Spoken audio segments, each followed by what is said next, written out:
Баршаңызға сәлем. Менің каналыма қош келдіңіз. Бүгін сіздермен өзімнің ішек қарын тазалау әдісімен бөлісетін боламын.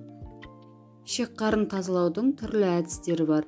Тұзды суға бір күнге салып қоюға болады, не болмаса әкпен де тазалайды, және коламен де тазалауға болады. Бірақ мен ең тиімдісі осы ыстық сумен тазалау әдісін қолданамын. Ең алдымен ішектеріміздің сыртын және ішін ағынды сумен тазалап алатын боламыз. Жақсылап тазалап алған ішектерімізді кез келген заттың көмегімен ішін сыртына қарай теріс айналдыратын боламыз. Ішектерді салқын суда 3-4 қайтара тазалап жуып алатын боламыз. Енді ішектерімізге 2 немесе 3 қасық тұзды араластырып бір шетке алып қоятын боламыз. Тұзды суымыз ішектердің иісін басуға септігі тиеді.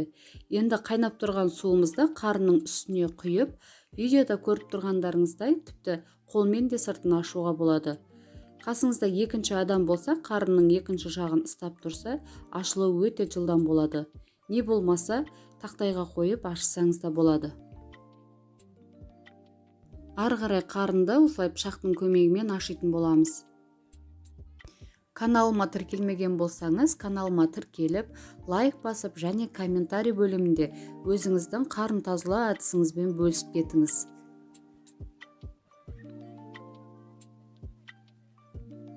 Видеода көріп тұрғандарыңыздай қарнымыз жылдам әрі таза болып ашылды. Енді 40 қабатты да солай қолдың көмегімен жылдам ашылады.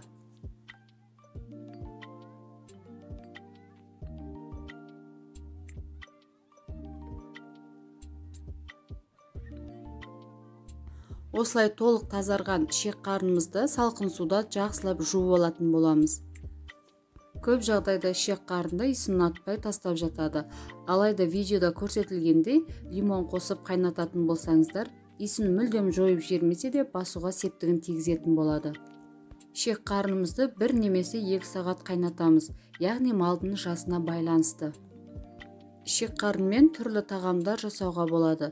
Соның бірі ыстық салатты келесі видеомда шығаратын боламын.